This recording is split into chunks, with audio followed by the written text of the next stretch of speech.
पति पत्नी की शिक्षाप्रद कहानी। पत्नी ने न जाने क्या किया था कि पति ने उसे एक के बाद एक कई थप्पड़ जड़ दिए। हमेशा हर सिचुएशन शांति से हैंडल करने वाली पत्नी भी इस बार इतनी अशांत हो उठी कि उसने अपनी चप्पल ही निकालकर पति की ओर फेंक दी। चप्पल पति के बालों को छूते हुए निकल गई। ये किस्सा यहीं पर खत्म हो सकता था, मगर पति ने इसे अपनी मर्दानगी का विषय बना लिया और बात बद से बदतर होती चली गई। रिश्तेदारों ने भी आग में घी का काम किया। किसी ने कहा, जो औरत अपने पति को चप्पल से मार सकती है वो ना ही तो वफादार हो सकती है और ना ही पतिव्रता। ऐसी औरत परिवार ही नहीं पूरे समाज पर कलंक की तरह है। बीबी के पक्ष वाले कहाँ पीछे रहने वाले थे। किसी ने कहा, 21वीं सदी में जो भी स्त्री के साथ मारपीट करते हैं उन्हें तो जेल भेज देना चाहिए। बात कोर्ट तक पहुंच गई।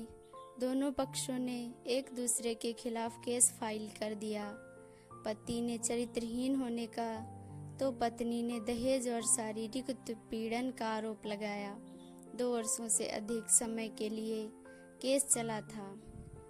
इन 2 वर्षों के दौरान दोनों पति पत्नी अलग अलग रहे थे। इन 2 वर्षों के दौरान दोनों पक्षों के समर्थकों की संख्या कम हो गई थी। पहले जहां दोनों पक्षों में समर्थकों का समूह होता था, अब गिने चुने लोग रह गए थे। पति और पत्नी दोनों की आर्थिक स्थिति भी इस समय के दौरान नीचे गिर चुकी थी, जिन्हें वो अपना शुभ चिंतक समझ रहे थे। पैसों की बात आते ही उन्होंने भी अपना पलड़ा झाड़ लिया था। अगर कोई देने को राजी भी हुआ तो मोटे ब्याज की शर्त पर। आखिरकार वही हुआ जो सब चाहते थे, डाइवोर्स। हर कोई खुश था। दोनों पक्षों के रिश्तेदार, उनके माता पिता और दोनों के वकील। लेकिन 5 साल की सुखद शादी और एक सुंदर बेटी होने के बाद मिले इस डाइवोर्स से पत्नी मूक थी और पति शांत। शायद ये एक इत्तेफाक ही था कि इस खुशी को मानने के लिए दोनों पक्ष के लोग एक ही चाय की टपरी पर बैठे, आमने सामने।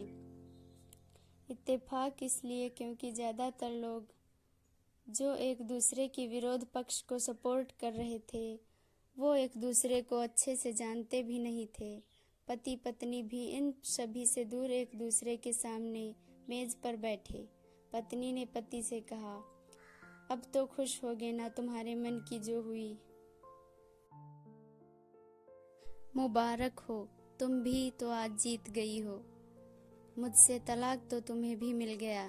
कॉन्ग्रेचुलेशन टू यू टू, पति ने कहा। तलाक को तुम जीत का प्रतीक समझते हो? पत्नी ने पूछा। पति चुप रहा। थोड़ी देर की शांति के बाद पति ने कहा, मुझे तुम्हें 5 लाख रुपए अभी और हर महीने 8,000 देने का आदेश है।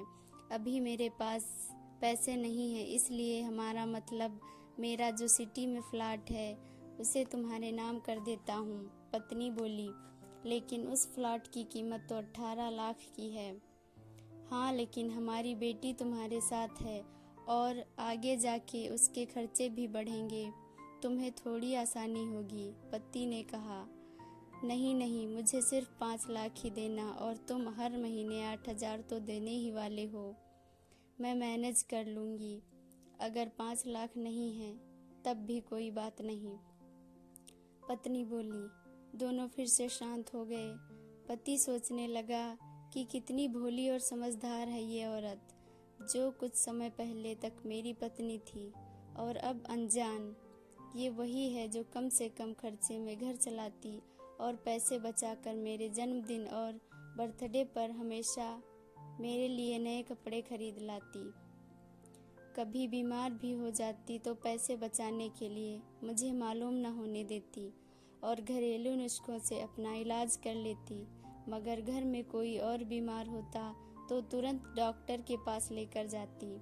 मेरी ही मति मारी गई थी। मैं ही अपनी झूठी मर्दानगी के चक्कर में इतनी बड़ी गलती कर बैठा। पत्नी के दिमाग में भी उथल पुथल चल रही थी। अभी भी वैसा का वैसा ही है। पहले भी खुद से ज्यादा हमारे बारे में सोचता था और अब भी वही कर रहा है।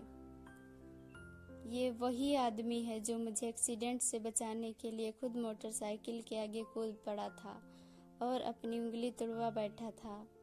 पता नहीं कौन सी मनहूस घड़ी में झगड़ा कर बैठी। पति ने मौन तोड़ते हुए कहा, अब तुम्हारे कमर का दर्द कैसा है? ज्यादा तकलीफ तो नहीं होती?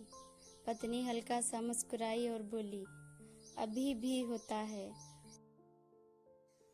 वो तो होगा ही। तुम योगा या कसरत भी तो नहीं करती हो। अब किसी गायनेकोलॉजिस्ट को जरूर दिखा देना। पति ने कहा, तुम बताओ तुम्हारा अस्थमा कैसा है अब? क्या अब भी दौरे पड़ते हैं? पत्नी ने पूछा। हाँ, पड़ते हैं, पहले से ज्यादा, क्योंकि अक्सर इन्हें भूल जाया करता हूँ, याद दिलाने के लिए तुम जो नहीं हो अब। पति बोला। पत्नी की आंखों में आंसू आ गए। वो बोली, तुम्हें मेरे चरित्र पर सवाल नहीं उठाने चाहिए थे, तो ये परिस्थिति आती ही नहीं। हाँ, मैं जानता हूँ तुम बहुत अच्छी हो। मुझसे गलती हो गई, बहुत बड़ी गलती। मैं लोगों के बहकावे में आ गया था। पति बोला, तुमने भी तो मुझ पर दहेज का इल्जाम लगाया था। वो बोला, गलत था और इस बात का मुझे भी पछतावा हुआ। पत्नी ने कहा। पति कुछ कहना चाह रहा था लेकिन हिचकिचा रहा था। पत्नी ने पूछा, कुछ कहना चाहते हो? वो बोला, क्या सब पहले जैसा नहीं हो सकता? क्या मतलब? पत्नी बोली, मतलब कि हम फिर से पहले की तरह पति पत्नी बनकर, सच्चे दोस्त बनकर नहीं रह सकते? पति बोला, पर ये डाइवोर्स के पेपर दिखाते हुए पत्नी ने कहा, फाड़ देते हैं। पति ने अपने पास रखे डाइवोर्स के पेपर फाड़ते हुए कहा। पत्नी ने भी अपने पास रखे पेपर फाड़ दिए। सभी हैरान थे, वकील, रिश्तेदार और माँ बाप। पति पत्नी दोनों एक दूसरे के हाथ में हाथ पकड़े अपने घर की तरफ चले गए। दोस्तों, ये कहानी उन हर पति पत्नी के लिए बड़ी सीख है जो छोटी छोटी बातों पर लड़ते हैं और इन झगड़ों को बड़ा बना के अलग होने का डिसीजन लेते हैं। प्यार और झगड़ा तो एक सिक्के के दो पहलुओं की तरह हैं। दोनों को स्वीकार करना होगा, तभी ये पवित्र रिश्ता उसकी मंजिल तक पहुंच पाएगा। तो दोस्तों, हम उम्मीद करते हैं कि ये छोटी सी शिक्षाप्रद कहानी आप सभी को पसंद आई होगी। अगर पसंद आई है तो प्लीज़ वीडियो को लाइक कीजिएगा, शेयर कीजिएगा और चैनल को सब्सक्राइब कीजिएगा, ताकि मैं जब भी वीडियो अपलोड करूं उसका नोटिफिकेशन सबसे पहले आप तक पहुंचे। तो कैसा लगा ये वीडियो कमेंट में ज़रूर बताइएगा। तो मिलते हैं अगले वीडियो में, तब तक के लिए धन्यवाद।